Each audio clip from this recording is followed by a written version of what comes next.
Hi everyone, I'm Sonia, Tegan and Sara's mom. The lights are like so bright when they come on later. I won't ever be able to see you again, but I do see some of you right now that I know. I am here against my better judgment. This is not my thing, and when Sara called me at 7 in the morning and suggested it was a good idea, I did give her a lot of reasons why it wasn't. But against my better judgment, I felt bad when she told me I was second choice and that the person they had chosen had fallen through, so I didn't feel like I really had an option. That said, also, I have known them for 44 years and have never successfully moderated any conversation. So take that for what it is. I'm supposed to tell you about myself. I am what I did professionally. I was a therapist for many years of my life, and earlier before that worked with kids, so spent the majority of my life working with kids and mostly teenagers. So middle school teenagers were always my favorite people. They have a lot going on in their lives, and for any of you who are parents in here, I can't even imagine navigating the world that they're navigating right now, in the world that they're living in.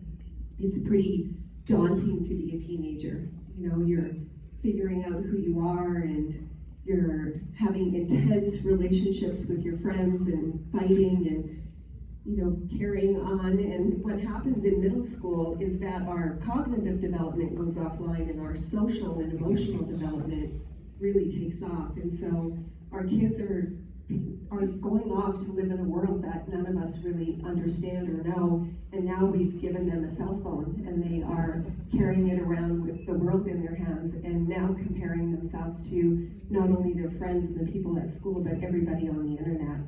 It's a pretty tough place to grow up. But it was different in the 90s, and I thought maybe I would tell you a little bit about Tegan and Sara and who they were when I was parenting them, because this might be my only opportunity. And I feel like it's really been unfair. They've written and talked a lot about me, and now I'm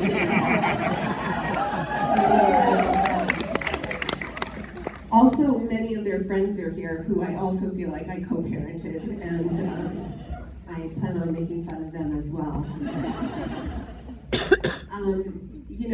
Maybe what's important to start with is me and who I was as a teenager. My mother described me as angelic until I was 11, and then she said I turned into a monster. My mother was known to embellish stories much like her grandchildren, Tegan and Sara, and so I would take that with a grain of salt. However, she did send me to boarding school in middle school. She thought maybe the Catholic nuns would temper my behavior and change me, but unfortunately, she probably wasn't very successful. Or they weren't very successful at doing that.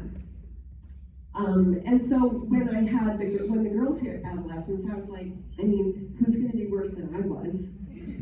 And I didn't, or I certainly thought that I had a handle on things. And for the most part, they were charming and charismatic and smart and funny and opinionated and justice warriors and really, really had wonderful friends.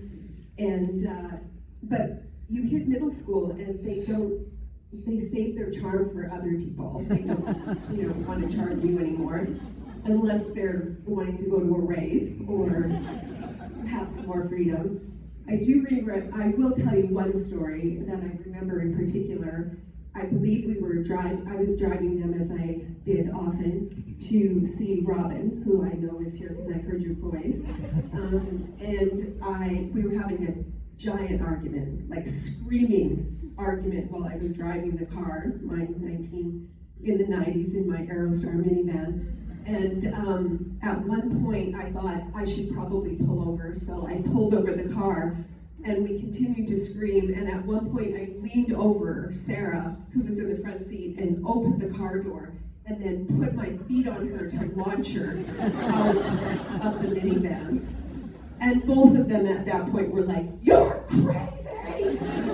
and got out of the car, and I drove away, and I drove home, and I was hysterical. I was crying, and I called my mom, and my mom was like, "What's going on?" And I was like, "They're horrible. They're horrible people. I don't understand why they're doing this to me. I'm so sorry for everything I ever did to you. I can't believe how poorly I treated you." And she was like, "Can you be more specific?" And I was like, I don't think so. And she was like, "This is really actually not the apology I was hoping to get."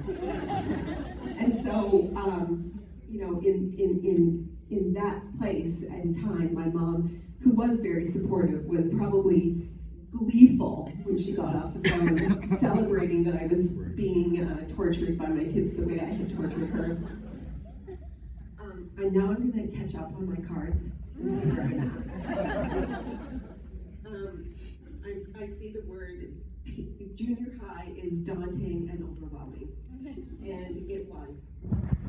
But one of the really great things is that my kids had a wonderful group of people around them, wonderful parents who were parenting them, and we did our best to get through it. And the truth is that it's it takes a village. It really does. It takes a village to raise your kids, and I want to just like flip that because I have something I know that was really important that I want to say. You're doing great, Mom. But one of the things that I think, but don't forget we're here. So it's like they asked me to do something, and they're like, she's micromanaging me. And one of the things I wanted to add about what was more daunting, I think specifically for Tegan and Sara in the 90s, was that they were queer, and they were identical twins, and it was a lot to get through. And the reality was that we all got through it, and I'm super proud of them, and I'm super proud of me, and I know that we survived, and all of you also will survive. So we're actually here to talk about Crush, their awesome new book about fictional Tegan and Sara, junior high age Tegan and Sara. And I'm really excited to have them out and talk about it because I know that it's just one more vehicle for their awesome words and emotions that they share with their fans that make their fans feel like there's hope and there's people out there that they can look up to. So I want to bring them out, my two favorite crushes actually in the world, my kids.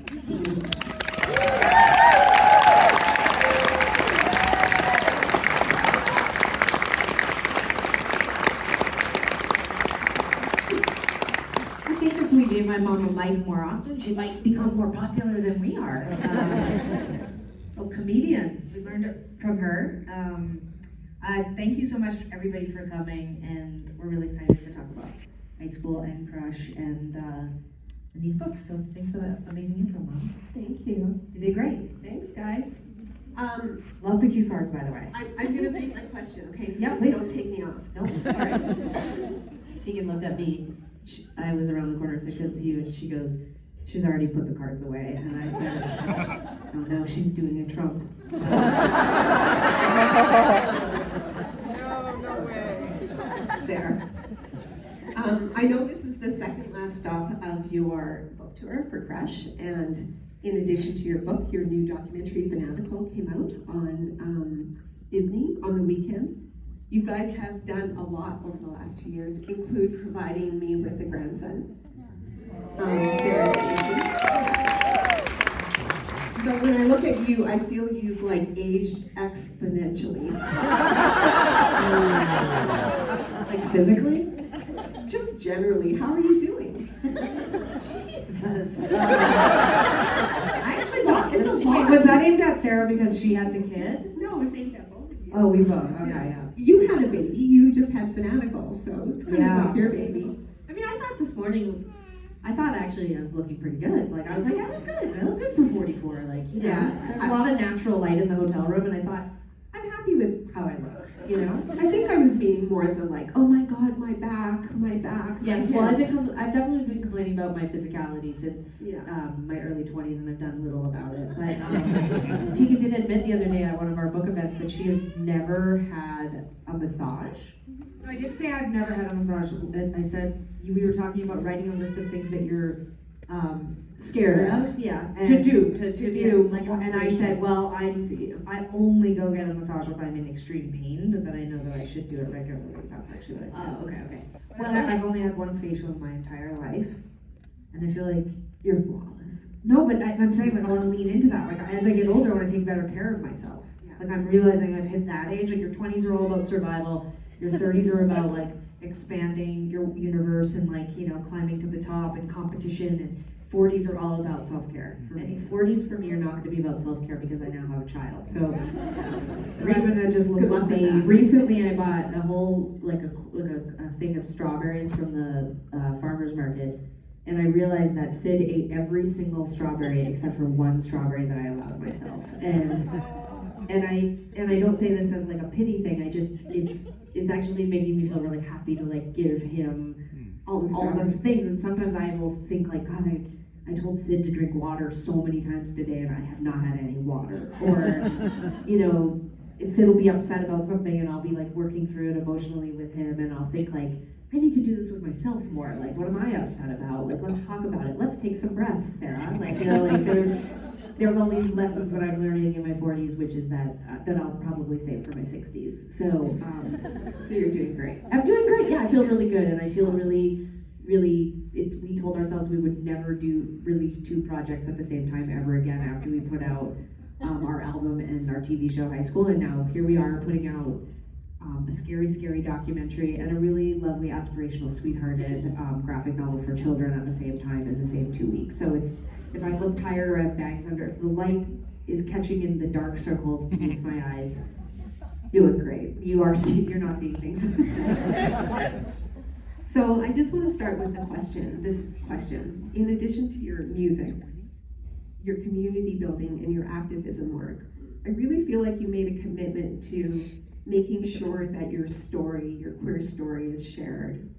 You began doing this with your memoir, High School, and that went on to become a TV show, as you just said. Then you followed that work up with your first graphic novel, Junior High.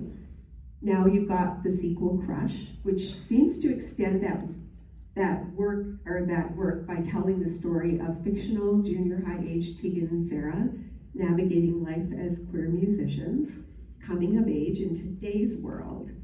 Why are you telling these stories, or why has telling these stories been so important to you guys? Well, we've been going down the path of looking at a lot of archival video and interviews from our early career, including when we were in high school, which we'll see a little bit of in a bit. But I think we were just always so us right from the beginning. I think it's not even an intentional thing. It's almost unintentional that we just always have to insert a lot of our own story into our art. I wish sometimes we could be more opaque and mysterious about our music. I wish people weren't so interested in knowing the details about our songs, because the true intention with our music is for you to create a soundtrack for your life. I want you to attach to it. You should care more about what you feel than what I felt when I made it. But that's always just been a part of our experience as public people, is that people have done that, but then they've immediately turned around and been like, but what were you feeling, and what did you think, and what happened to you that made you want to share this experience? And so I think Sarah and I have just embraced that. You know, there's seems to be an organic interest in who we are and our experience, and I'm really glad that we have the opportunity in all these different mediums now to mine ourselves, to share that. Sometimes I do feel bad for our family and our friends that we constantly return to the past and do that, but I do think there's value in revisiting your past and reprocessing it, and I hope that, you know, by osmosis we're all getting a bit of like healing, because we're going back to these times that a lot of people don't want to return to, and doing it for them. One thing that came up too when we were writing High School was the parts of our life, especially the early parts of our life, that we had sort of briefly talked about in the press. I wanted to make sure that there was sort of a record of what really happened, even if it's slightly embellished or fictionalized, because the version that's out there, you know, it in some ways, I don't think it was intentional, but the media or the press or the sort of like context that it's in, you know, is from 25 years ago, you know, so I don't know if I want the early origin story of how our band started to be from clippings from, you know, news media 25 years ago. Like I do, and I know that sounds maybe like maybe the first thought is like, who cares about all of that? But like, you know, from an archival perspective, it's been really nice to just put our story on record, you know, so that I don't know, like, so that if someone were to be so interested that they wanted to go back and look, they would just find that one example. And you know, the sort of idea of self-mythologizing, you know, some people find it a bit narcissistic, and all I can say to that is you have to be kind of narcissistic to do this. I don't know, like, I bet a lot of artists and writers and people, like, if you're not a little bit like into yourself and fascinated by yourself, why would you do this? Like, it's just, so I completely coming out as this, I don't think it's like the bad kind, I don't know if there's a good kind of narcissist, but I'm definitely on the low grade narcissism scale, and I feel fine about it. I wonder if it's also fair to say that by having that record, that you're actually providing queer kids who don't have a lot of access to stories about other queer kids, Totally. you know, an opportunity to kind of look towards you as somebody who maybe has had experiences that might be valuable for them. Yes, to see you definitely have to. I will say, like, Sarah's right. Like, all of what she just said is true, but I do think there is still, like, we can't convince ourselves that the world has changed so dramatically that we don't need queer stories. I Like, agree. the reality is, look at the news. Look at what's happening here in Alberta. Look what's happening across the continent. And the second you step off this continent, there's still such a I mean, it's just troubling what's still happening to LGBTQ people, and so especially our young people, we need to create content for them, and we know that, and we've always known that, and I think before we even knew it consciously, subconsciously, we understood that by being out and by being comfortable with our sexuality, even before we were, like, being comfortable with it in the media, before we were actually physically comfortable with it, was not a question. Like, it just had to be. So I think that's been an amazing thing about Crush in junior high, and we talk about it a lot with our collaborator Tilly Walden, who's been she's a queer person, and she's been making queer books for a long time, and her books are banned all across the US in tons of states. And when we were putting out junior high, she's like, get ready, your book's gonna be banned in libraries in, like, you know, whatever, 12 different states. And I just thought, well, that's a really good reason for us to keep making stuff like this. I agree.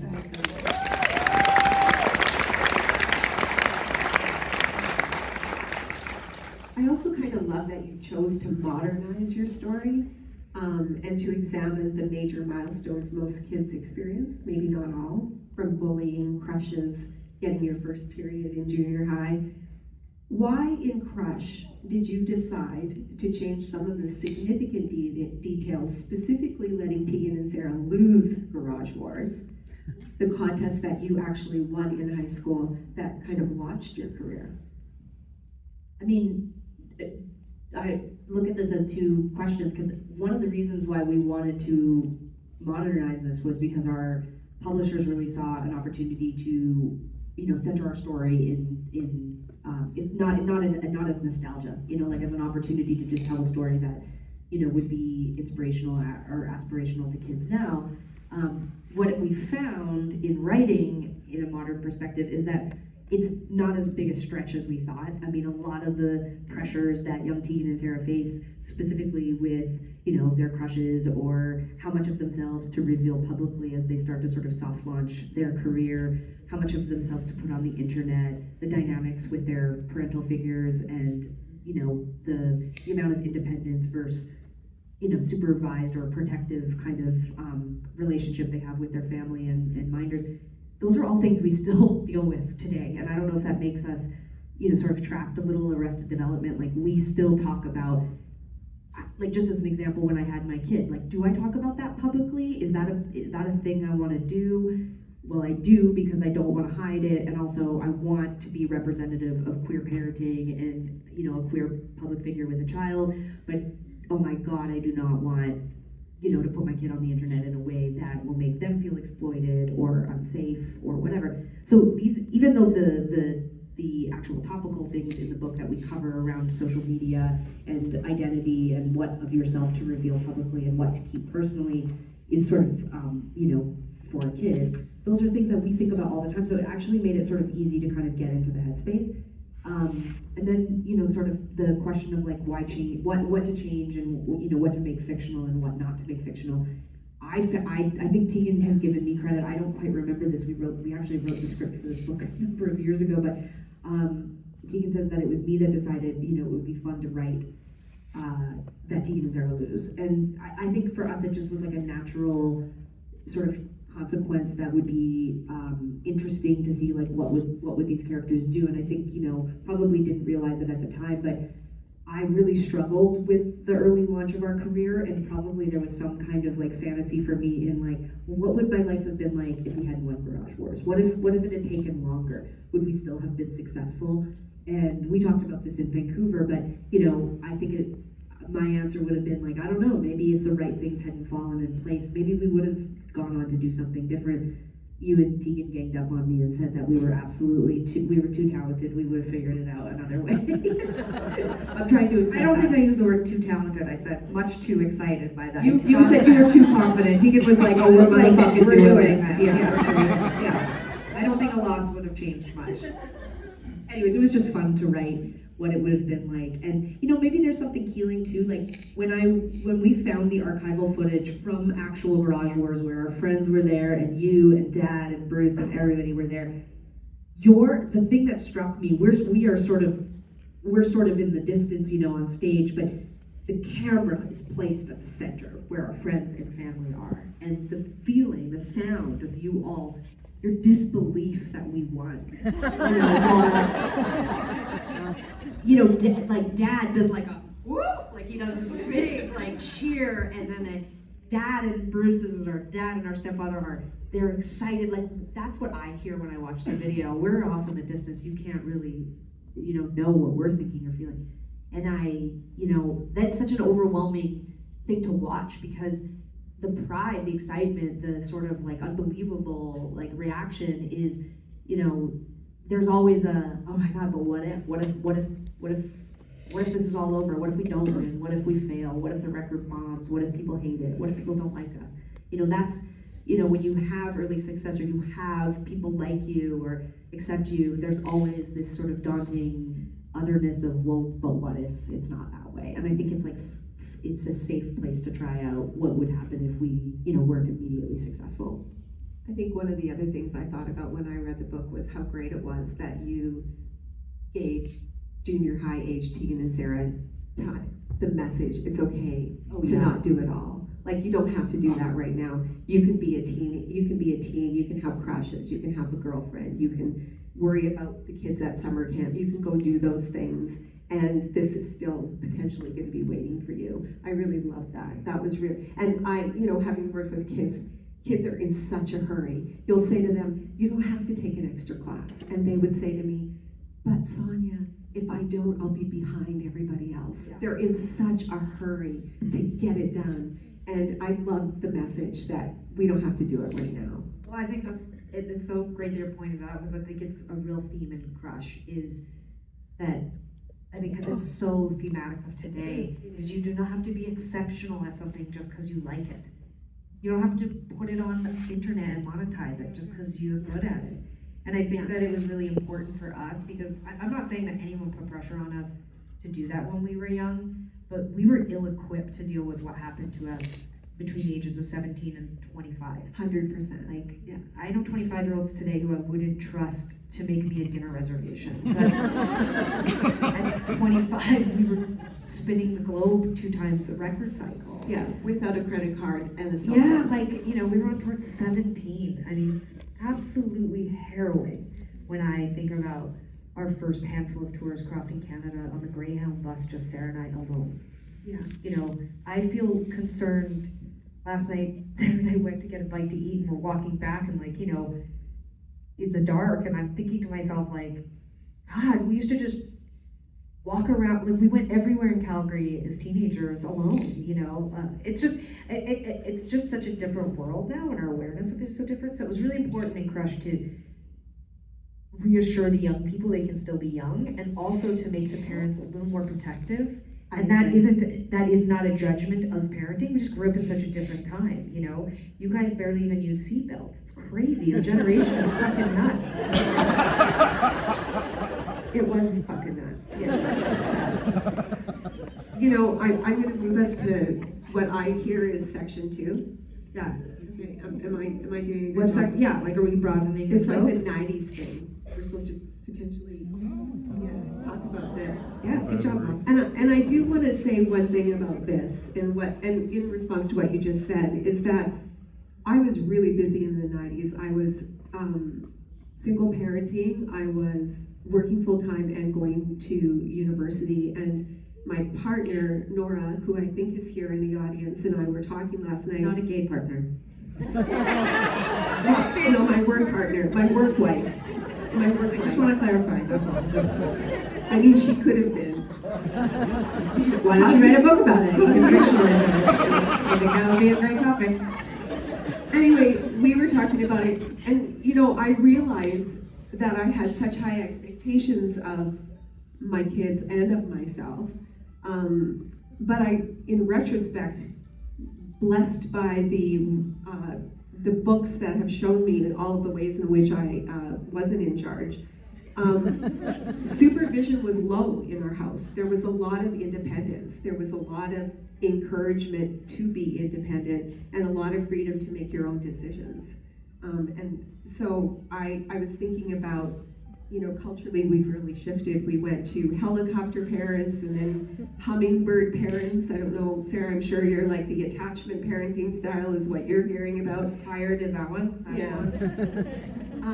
But yeah, there was a lot going on in the 90s for Well, I was gonna everybody. say, you say there was a lot of independence, but one of the things that comes up every time we put this on the screen, and I feel a lot of pride about it, is that in a lot of these pictures we're wearing your clothes, and you know, like for example, I really, really like getting into the mindset of like Tegan and Sara at 15, I think we're 14 or 15, going to visit Santa. That's not done ironically, we wanted to do that every year. And I chose to wear a Take Back the Night shirt, your Take Back the Night shirt. And We were taking back the night with Rosemary, Joanne, and Leah. we were We're taking back sitting the night here. and probably let Santa know we were hoping for, you know, just an equitable future for all LGBTQ women around the world. I don't know. Who knows what I asked for that year.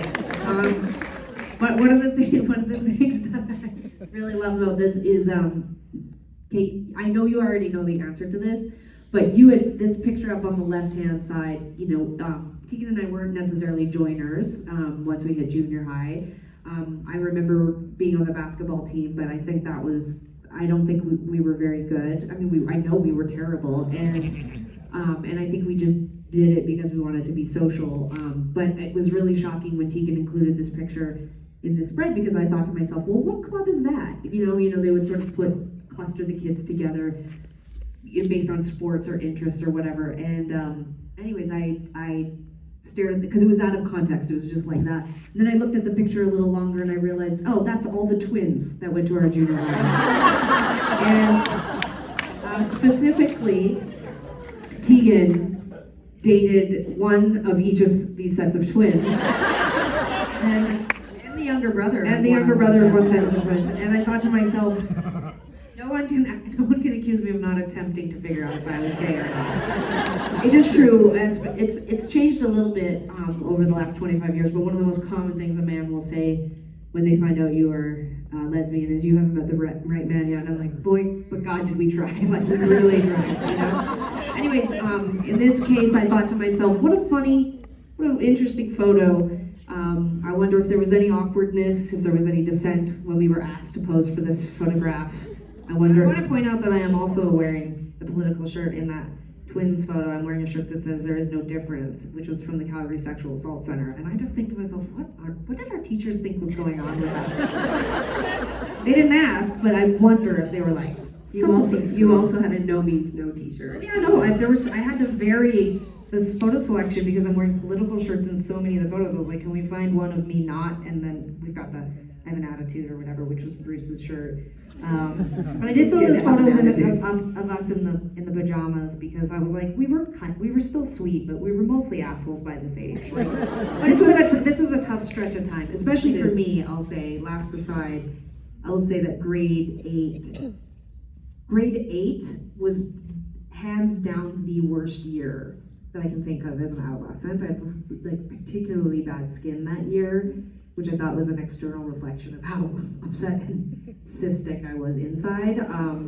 But it was just like a brutal year friend-wise for us. And just, I think probably hormonally was probably the most brutal year. And that was also really exciting to go back and crush and just write the more sweeter sides, because I do have sweet memories too.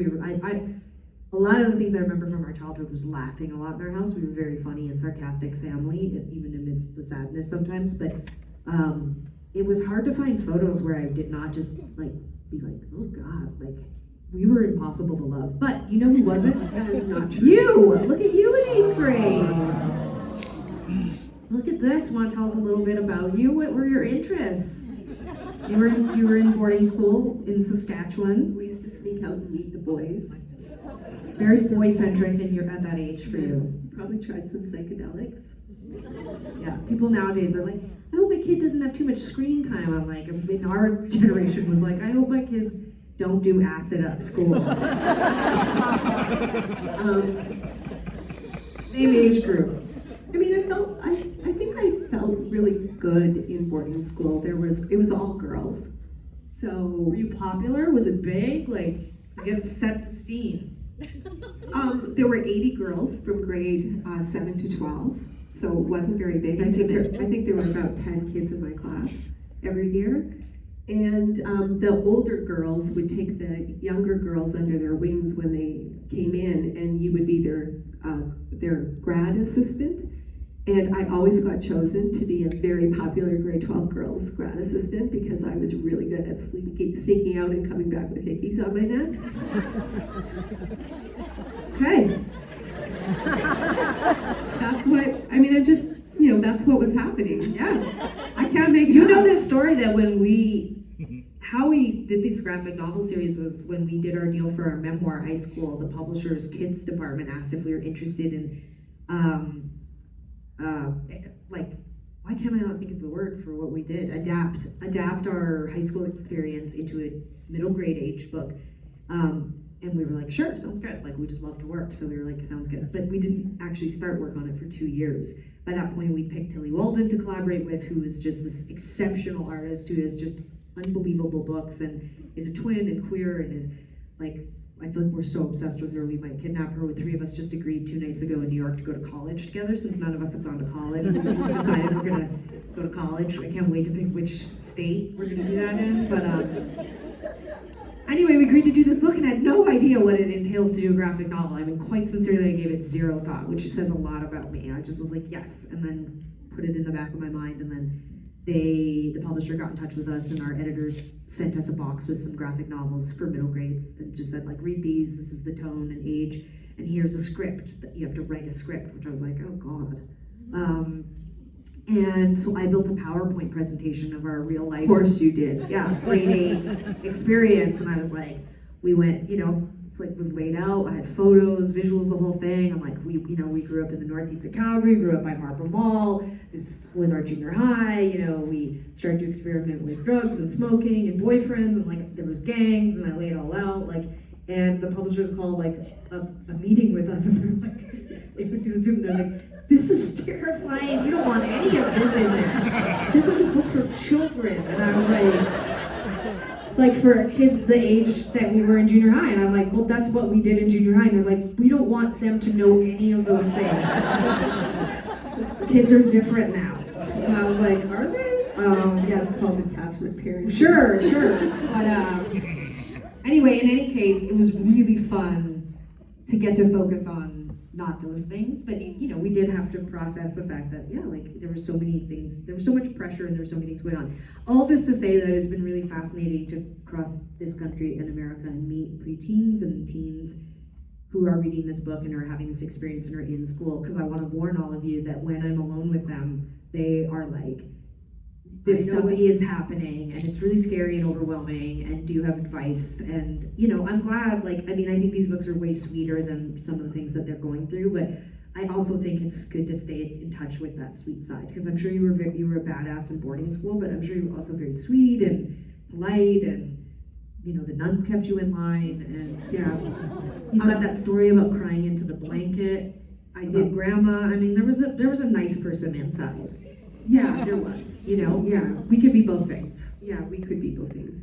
I was gonna say, you made me think of something about your, it doesn't matter. Do you want me to move forward? You can move it forward. Well, this is the section that Sarah and I are going to turn the camera on you.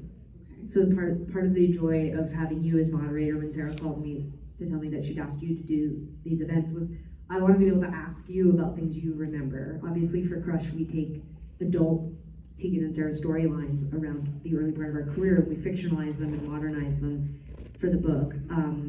But it's our memory. I'm curious what your memory is, specifically about one of the storylines in the book, which is that we play this Battle of the Bands, and unlike in real life where we won the Battle of the Bands and launched our career when we were 17, in the book, Gunk, which is Tegan and Sara's fictional band, they enter and they lose the contest.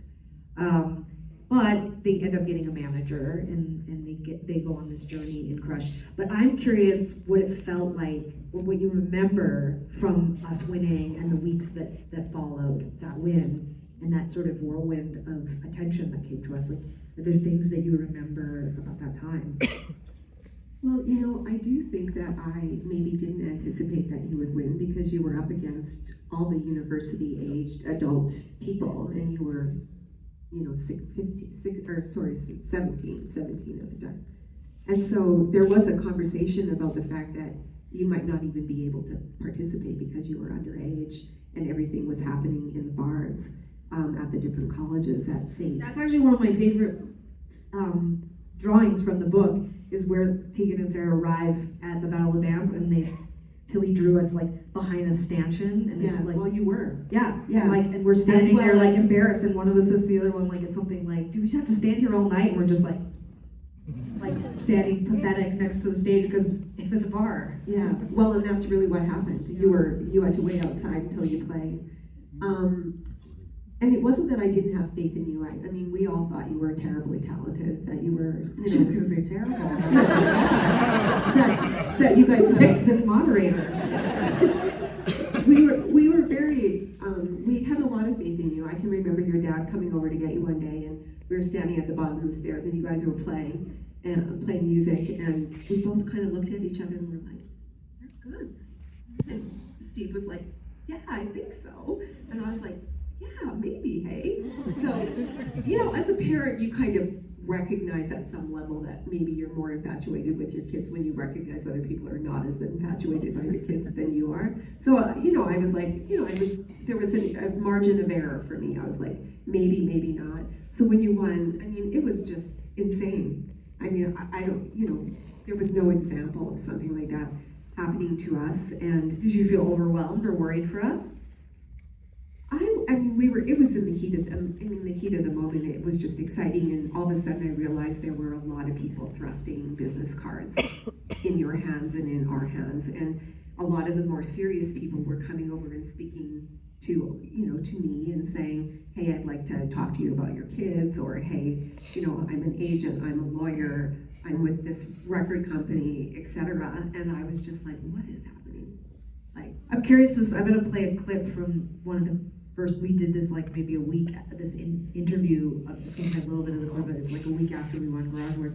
We were studying for final exams. We had, math tutors, we were just barely scraping by. Was there any part of you that was this is too distracting and I just want them to focus on graduating? Do you remember anything about that? Well, the morning after it happened, I told you guys this in Vancouver, but Mike Bell, who wrote for the Calgary Sun and I think Calgary Herald, At the time it was fast forward. At the time it was fast forward, but at the time it was fast forward, and he was one of the people that fact checker here. and he was one of the people who actually came up and spoke to me and gave me his card and said, if you need anything, let me know. And he seemed like a unbiased, kind of like didn't need anything from us. And the next day I went to work. I was working at Hera, where I worked with some of my friends that are here. And I remember closing my office door and calling him and saying, "What is happening? Like, I don't understand what happened." And him saying, "You know, this is really exciting." And I was like, "What do I do with all of this?" And he said, "You know, take your time." He actually really helped me to slow down. And he did connect me with somebody in Winnipeg who gave us advice, and it eventually led to your first lawyer. And what I realized was that there was no way I was going to sign anything for you guys, and that you would have to graduate from high school, and that you wouldn't be allowed to sign a document until you turned 18, which was in September. So we did have some control over that next few months. But there was a day I came home from work, and the girls had went and met with the lawyer downtown without talking to me about it. And I called the lawyer and reprimanded him and said, "How dare you speak to two underage kids without parental sort of support in the room?" So it did throw us off balance for a while. You weren't gonna stop these two. I wasn't. Hold on. Thinking about it. Uh-oh. The only thing that can stop us is if the PowerPoint presentation freezes. Yeah, hold on. There she goes, you guys. Hyphenated artist, Tegan Quinn. She's not just a musician and a writer. Doesn't just develop documentaries about stalkers. She's also tech. It's springtime in high schools in Calgary, and thoughts are starting to turn toward final exams, graduation, and summer jobs.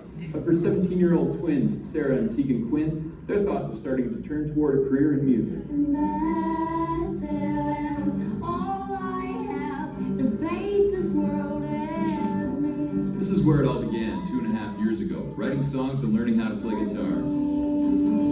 And it might have stayed here if the twins hadn't entered Garage Wars, an annual fight to the finish between rockers and punk bands. We're like two little 17-year-old kids sitting up there and saying what we want to say, and we don't have anything, nothing to hide behind. And maybe that's what the difference is that, I mean, the music industry, getting up on stage, going in front of people you don't know, saying things that you wrote down to yourself, that's very, very, very intimidating. They earned higher.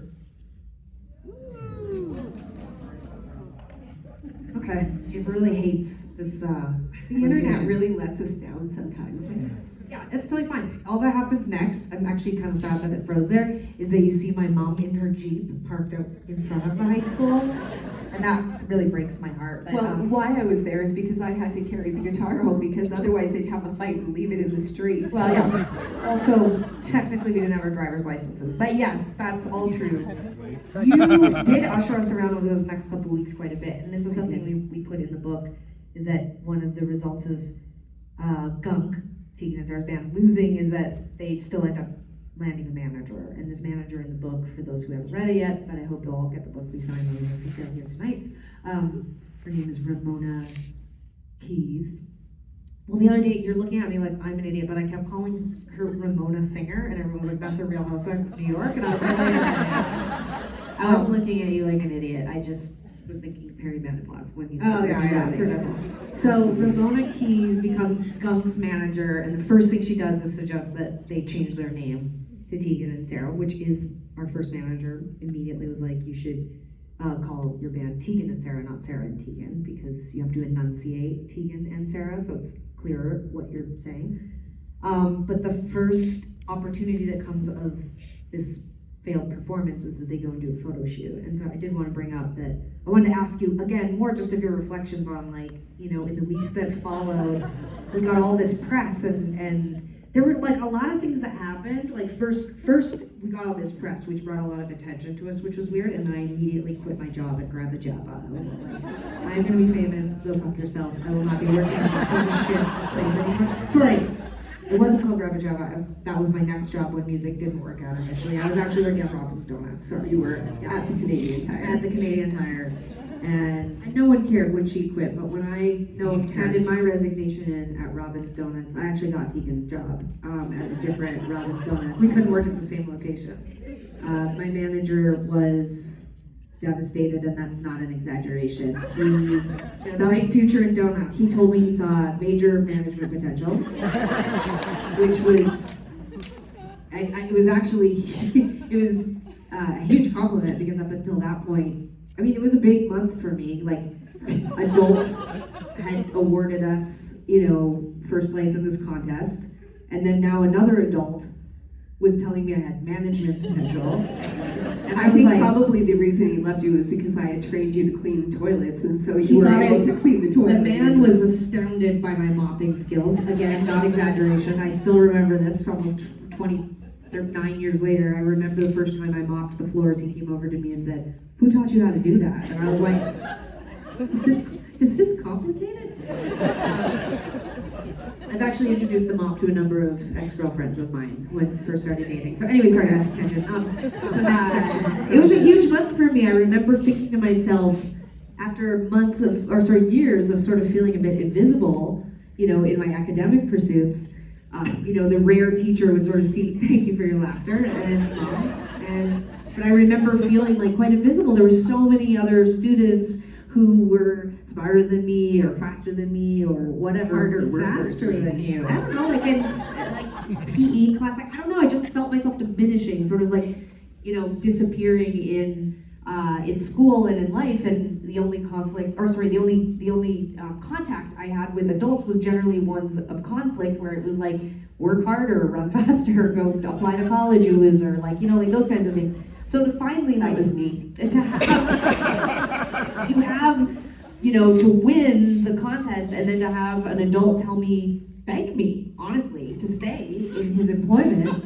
Seriously, he was like, he used to have me come, even when it wasn't my shift, I would come after school, and I was allowed to change out the cash register. I was allowed access to the safe, and I was allowed to change the cash register. Had keys at one point. I had keys, and he was just like, he begged me basically to stay working. They couldn't keep their own keys and often locked themselves out of the house, but Robin Donuts gave them. He didn't know what a huge loser I was and how unreliable I was. And as I was saying to him, like, no, seriously, I'm done. And we were on the cover of, Vox, and we were, he had seen these things, like he was very like, oh, this is exciting for you. And I was like, I've got a career ahead, like I gotta get going. And then he was like, he looked at me and he said, you could have had a franchise of Robin's Donuts.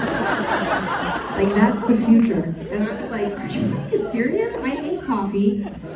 No, and I love coffee. And actually, the other day I said I could totally open a coffee shop. Like, I thought to myself, this might be my post. It was aspirational. So if the guy that owns that Robin's Donuts is out there, I'm looking to franchise or just start a new idea. I don't know. Get in touch. The woman who ran my Robin's Donuts, who was technically my boss, I'll never forget when I came in to quit. She had her feet up on a overflowing garbage can in the middle of this little kiosk, like Robin's Donuts and the Canadian Tire, and I think I brought the Vox with me and was like, this is what's up, lady, I'm out. And she looked up and was like, just take your name off the schedule.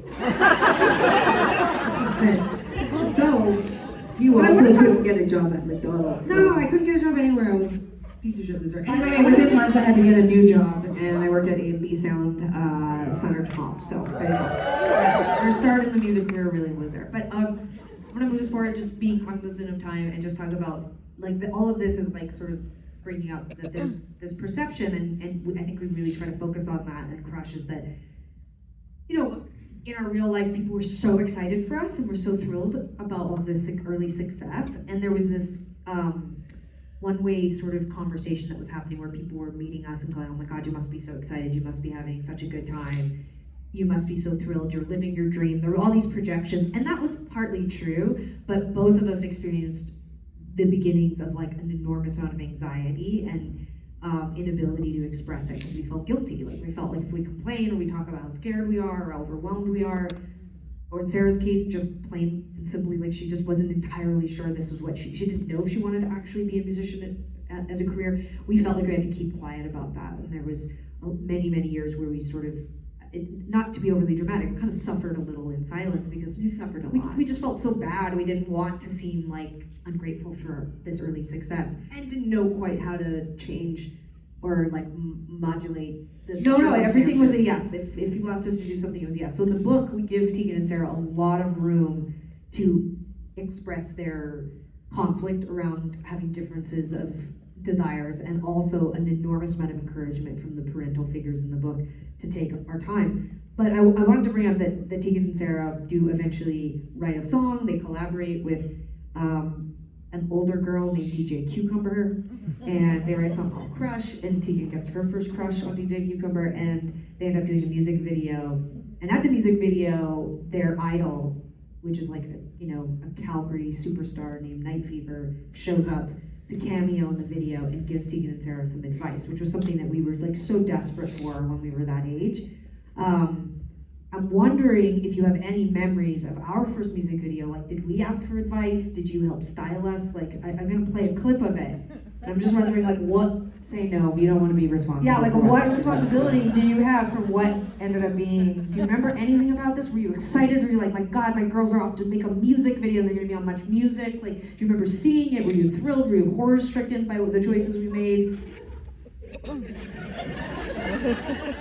I do remember you going off to make a music video. You made it in Toronto, and the only thing I remember organizing is finding you a place to stay and getting Bruce's family involved because they live there.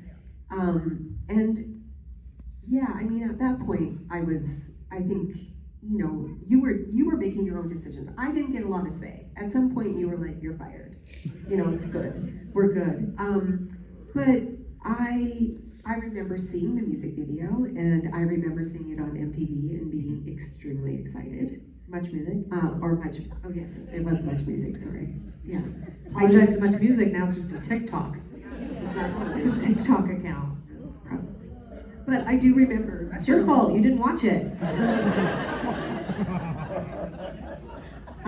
I was a big fan of the song, and I was really excited that you were making it, and you guys were pretty cheeky in the video. You seemed to have a lot of confidence.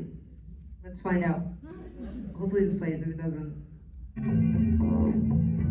Stand up, sit down, baby. Gonna be a formal dress down heyday. We decide we'll not go downtown.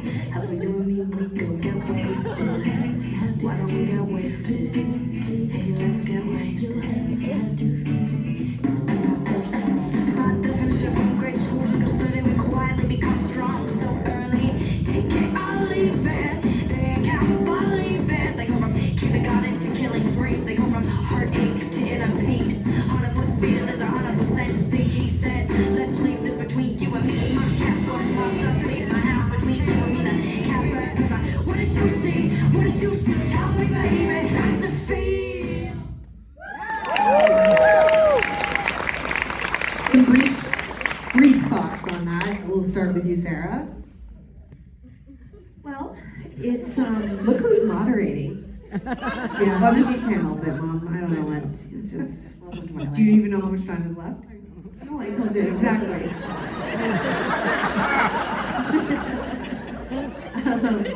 You know what time we started? I doubt it. Let's just brief thoughts on the video. Hey, I'm just Tim Walls, and I know who I work for. So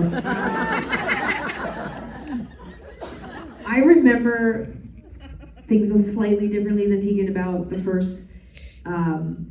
I remember this age, we wrote songs. We had boundless energy. We wrote songs every day, sometimes more than one song. Like we were so inspired. It was all I thought about. It was what I wanted to do. It was just amazing. And so one of the things that when I go back and listen to this music, which I find very hard to do, for lots of reasons that I've tried to like push through because it's just I actually try to sort of like I marvel at the confidence of us at that age and our ability to synthesize and like be both affected and inspired and then synthesize that and make a song and then just record it and put it out there and be very brave about it, like not overthink it, like the kind of the sort of like I don't know, just the energy, the propulsion to move forward just with our ideas and our thoughts. I'm amazed by it. And one of the things that I'm really struck by this song, which I actually think is a banger,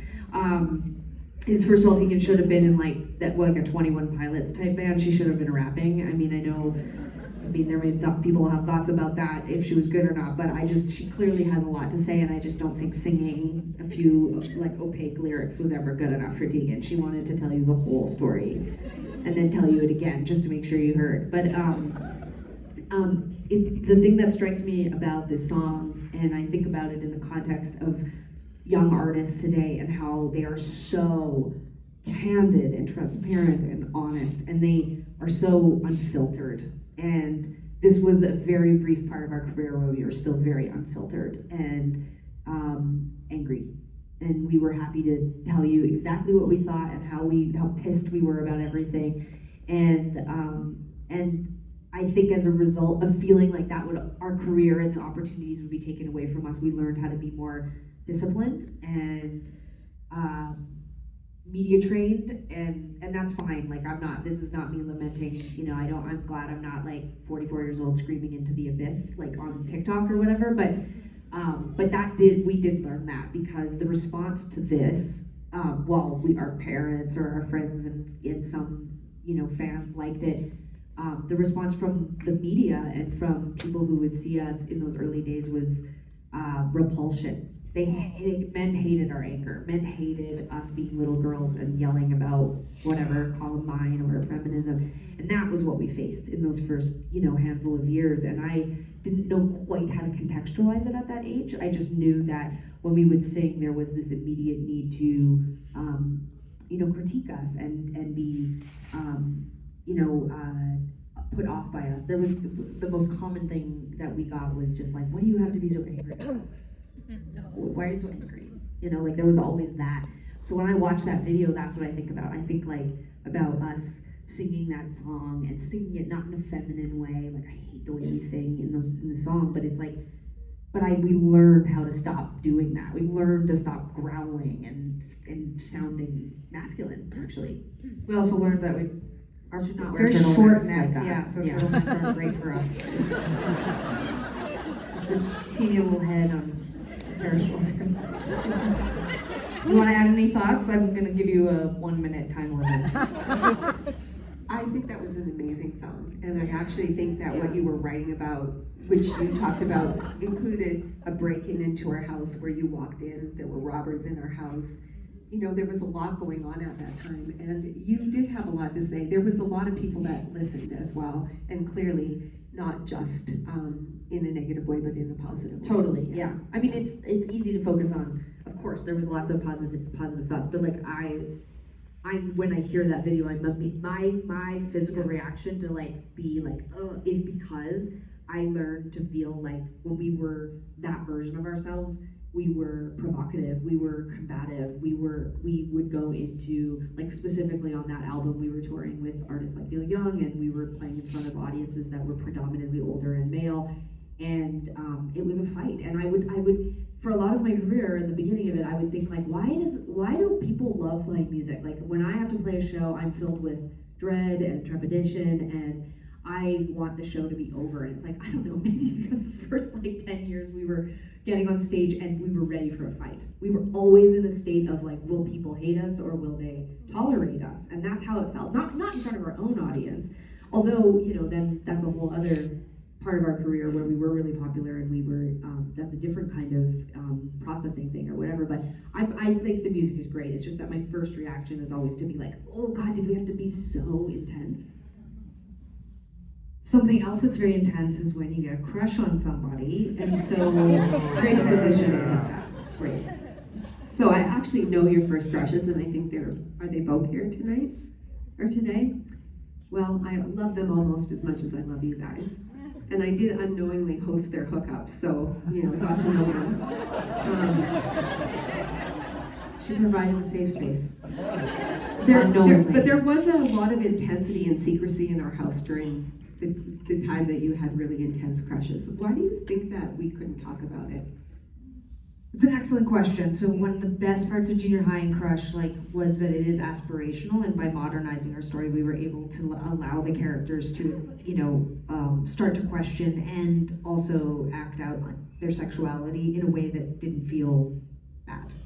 And obviously, as we were a product of kids that grew up in the 80s and 90s where there just was no representation, and so I just think we didn't have anything to model our behavior or our desires against, and so it just felt like we should keep it a secret. But one of the things I really talk a lot about is that for me, sexuality and sex are interchangeable. That's how it felt as a young person, but even as an adult, I feel that way. And I feel that's why sexuality is sometimes very difficult to talk about publicly, is because it automatically conjures up imagery of sex.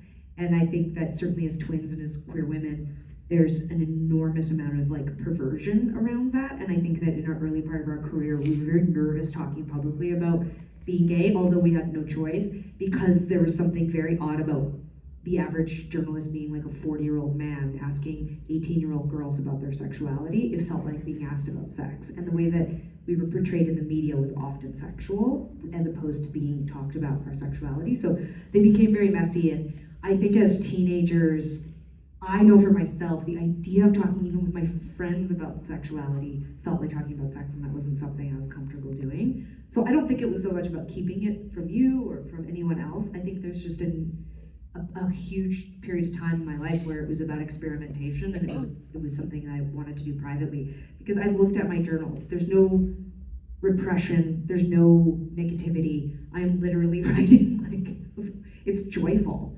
My experiences with girls in high school were joyful, and I didn't feel inner homophobia about that. It just was sort of embarrassment more about how to say how I felt. I think probably because I didn't ever feel smitten and excited and romantic or in love with boys. I never had any chance to even use that language out loud. So to then have to do it about girls, it felt really weird. But I also think that I'm the first to admit that there's something really exciting about having a secret. And there was something really intoxicating and exciting about having a crush on a girl and nobody knowing. And I'm not telling anyone to go back in the closet or to have secret relationships. I'm not saying love before you're out is better. I'm just saying there is a point where you have a connection with somebody and they have a connection with you, and it's just yours.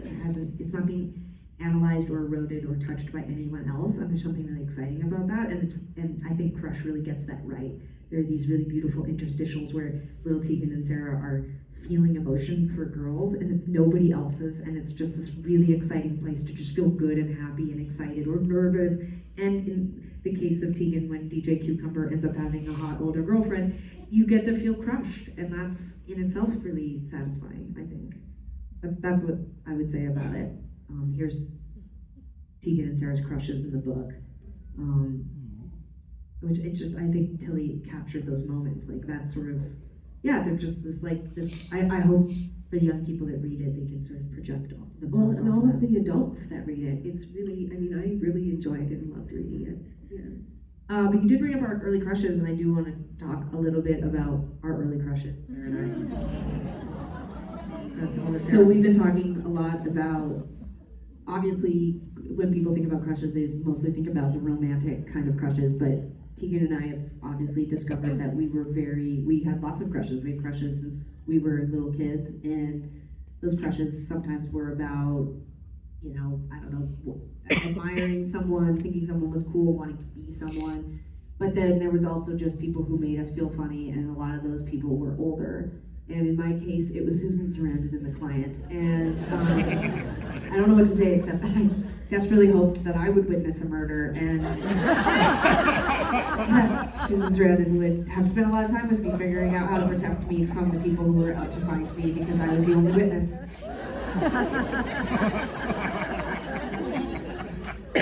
And I chose Anna, is it Chumsley?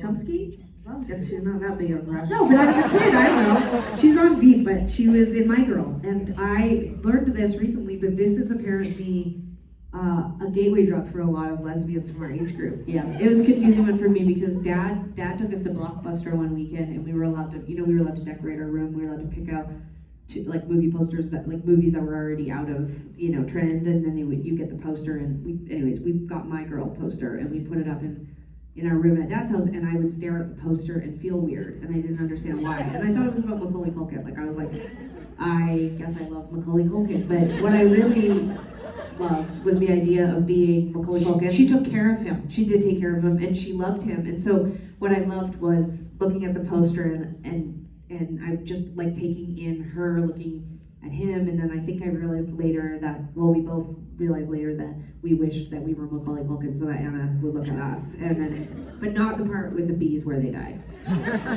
Mom, you admitted at our last event, and I loved this, that one of your first very serious crushes, relationships, was with this guy. And you guys dated. We dated. He was my grade 9 graduation escort. Are you sad you didn't end up a hockey wife? He probably would have been really good at that, hey? I think maybe a hockey wife. Yeah, no, I really, Brian and I grew up together. We grew up in the same hometown, and something happened in 8th grade that made me decide I really had a crush on him. And he was also... How old is he in this picture? Do we know? Well, he's 2 years older than I am, and he was with the New York Islanders. I mean, I would say he was probably like maybe 20. Okay, because I was going to say, at first my eyesight is absolutely horrible.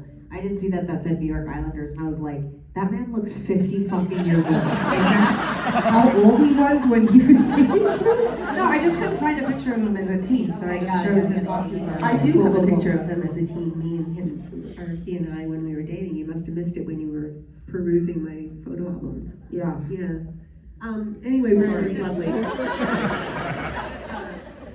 We dated for a short period of time, but he was much more interested in hockey and talking about hockey than talking to me about what I wanted to talk about. It didn't last. It didn't work out. Yeah, it didn't work out. I want to bring us into this last section, which is Q&A, and so I've put some questions out in front of you. If you would be so kind as to ask them. Thank you to everybody who submitted questions. We've been telling people this on this book tour that there's no way clearly takes us 7 to 12 minutes to answer one question, so we can't get to them all, but we're going to answer everything on our Substack. Our Substack is, I think we're alone now. If you haven't subscribed, please do. You can just subscribe for free. We give lots of our time and energy to the free part of Substack, but we also have a video podcast called Where Does the Good Grow if you become a paid subscriber. So if we didn't get to your question, I apologize. All right, would you do this? So the first question is, I love how you mentioned earlier songs of yours in Crush, like Rainbow, otherwise known as This Is Everything. Are the other songs mentioned based on real songs as well? And if so, will you be releasing them? No, everything else is fictional, and we, Tegan had extra time on her hands and wrote and recorded 6 beautiful songs based on the fictionalized music in Crush, and then we decided not to release it, partly because the songs are great and maybe they should just be their own project, and also because it feels like we can never just do one thing, we have to do 10 things, and so we just decided to the songs are great, and so maybe, yes, they will eventually, you'll see something of them in the future. Yeah, good answer. What's a dream you wish you could have pursued instead of music and literature? Well, I think that's part of the problem for me when I was in school. When I was school-aged, I had no aspirational job. I can remember a phase where I said I wanted to work at McDonald's. I remember a time that they turned me down. I couldn't get McDonald's, and then I did an interview and they said no. And then I remember a time saying I wanted to be a veterinarian, but then I heard how many years you had to go to school, and I was like, not for me. And then there was a time where we both said we wanted to be social workers like you, and that just feels like some sort of projection, like, oh, our mom's cool and she's doing that, so we'll do that. And then music happened, so I never really had any space to think about what I would have done otherwise. What about now? I don't really want to do anything. You want a kennel full of dogs. Yeah, I think that eventually I would like to go through a phase. I think I have phases on the horizon where I own a huge piece of land and I hang out with dogs and animals. There you and go. I think that will be short-lived. I don't see myself being like a get up at 5 in the morning and run a farm kind of person, but I think there may be a phase of that. I think I'm unwell. like I am a workaholic, and I think in order for me to break some of these habits, I need to be sequestered onto a piece of land with responsibilities bigger than myself. Okay, I have a new job for myself. I want to be so many things still. And I think I want to go back to school and get a degree. I want to do a bunch of things. But one of the jobs that I think, I don't know if this exists, but I think I want to do it, is I just go to your business or your place where you work, and I tell you what's wrong with it. Efficiency experts. And then I help you with just a few suggestions to help make it better. So that could just be like, You'd be really good at that. like it's really fast. It's sort of like an HGTV type show. Like, I can't change your world, but I can just make a few changes about, like, for example, we were at Dunkin' Donuts yesterday in New York City, and like one of the millions, and it was just like everything was wrong. Everything was wrong with the whole place, like where people were lining up, who You're was, like a food inspector, but you're like an efficiency inspector, like and you come in and you're like, we're shutting you down, this is inefficient, none of this is working. Not only is it inefficient, it was like this place was like, it was like watching Fucking nightmare. It was like watching every single person that walked in there was in a decent mood or was just like, I have things to do, and every single person, it was like one of those TikToks where like you're like a rat runs up to a thing and then it falls into a bucket, and then the next rat comes and it falls into the bucket, and we were just a bunch of rats at the bottom of the bucket being like, this fucking place, God! And I just thought to myself, like, I wish I could just stay here and help them. It might even only take 10 minutes, I think, with a few small changes, like line up the staff, like who, I think 5 minutes I could have figured out who was better equipped to work the till, I can tell you that right now. And then, I don't know, but that irks me, and I'm in so many unique situations, like hotels, the airports, now I'm like in a bunch of kid spaces, like I'm not saying I know exactly how to fix it, and I could be wrong. I'd be the first one to say, I'm not gonna charge you that much, but I think a few small changes, and I can make this better. And I told my therapist this, and they said that is some kind of psychological condition. That's, I think that I know that it must be exhausting to walk through life thinking that you know better than everyone else how to make things right. But that didn't make me stop feeling that way. So either she's a bad therapist or I should actually make it a job. Fair enough. We have time for one more question. One You more. choose, Mom. Well, one is for me and one is for you. So Then you should answer a What about question. Okay, so as a mom. Let me ask it for you. Okay. As a mom raising queer kids in Alberta, what advice would Tegan and Sara's mother give us in this intense political environment? Oh, yes. Yeah, that's a really tough one, guys. I mean, I think it's pretty intense politically everywhere. I think we are waking up to potentially a conservative government this morning in BC. You know, one of the things, and I have very good friends here that I worked with, and we worked in a therapeutic program with kids at risk, and you know, there were a lot of things that I learned in my time working at the Sexual Assault Center in both at a program called ERA. And one of the things that we did that was really empowering was getting the kids involved in marches, like Take Back the Night, Women's Day March, like getting out and being able to do that. And I can remember the girls taking them out, and many of their friends, I remember sort of harvesting all of them and getting them to come with us. But you guys were quite young, maybe 9, the first year that we walked and Take Back the Night when I was working at the Sexual Assault Center. And they were carrying the banner and people were calling them fucking lesbians. They were like 9. They're spitting at us. And spitting and screaming. And this is in Calgary downtown. Not to make a joke out of it, but I mean, we did end up being lesbians. You did. They did. Well, your I'm just grandmother, saying. they did see something in us that you didn't even notice until I was 18. So I'm just saying. Your grandmother, Grandma and those bigots, like that was it. They really saw the inner side of me, and then people were like, "Why are you so conflicted?" And I'm like, "I don't know, because up until I was 18, the only people who really saw me were like homophobic people and grandma." So it's fair. So I think that, you know, my partner in Vancouver has a trans kid and works on runs a group for trans parents who are dealing with young kids who are also really sort of struggling with their identities. And I just marvel at what they're doing, the kind of work that they're doing. I just can't even imagine parenting a kid right now with a queer identity or and having to deal with that politically. I think that one of the things that we did really well in our family was we talked about everything and nothing was off the table. I think you need to talk to your kids and be honest about things and find wonderful role models for them. You know, I know we're going to close, and I'm actually going to close with something that I wrote down that Tegan had said that I thought was really, really important. Their foundation raises money, and one of the pillars of their foundation, the Tegan and Sara Foundation, is giving money to every LGBTQ focused summer camp in North America.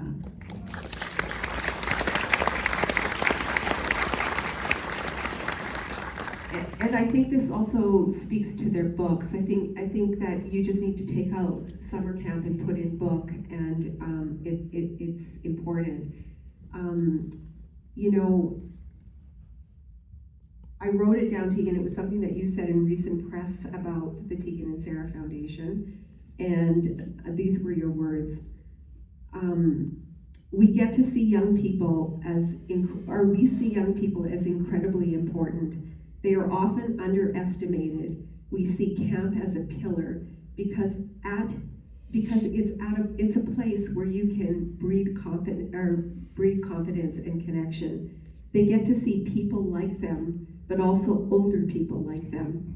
When you are young, you see your parents, you see your teachers, but at camp, you get to meet volunteers and camp counselors who serve as LGBTQ role models in their lives. It helps them see their future.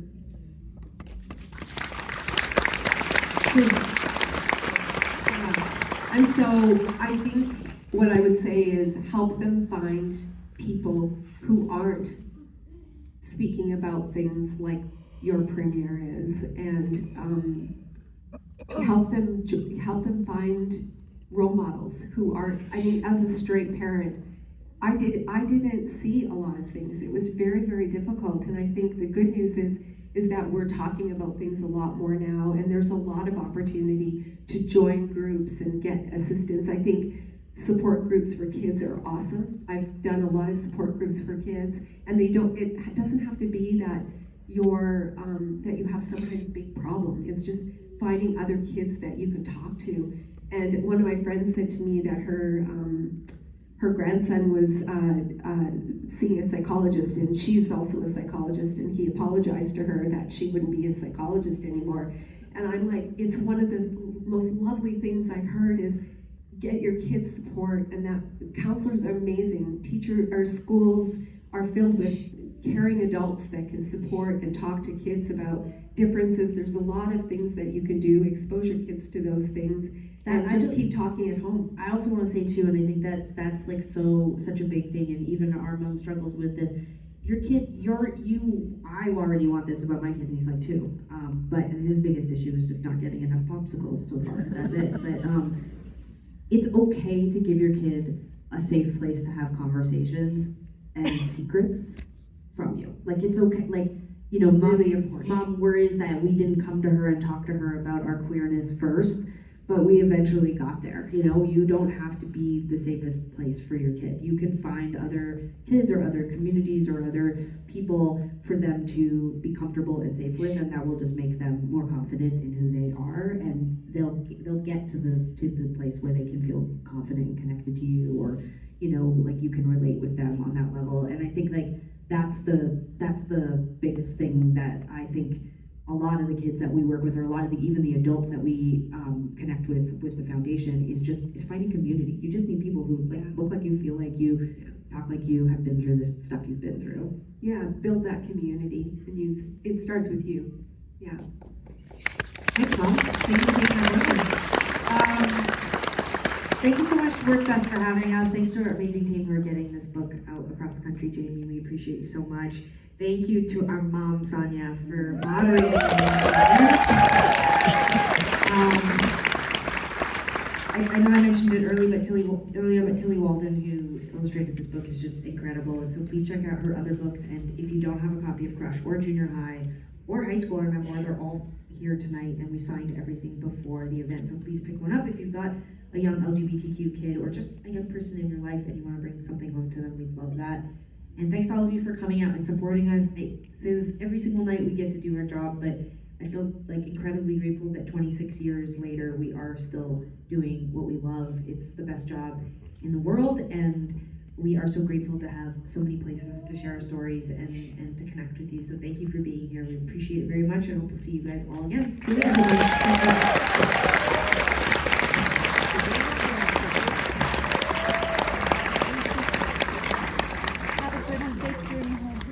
Nice to meet you. You too. I'll let you go over all the stuff's on the floor. Okay.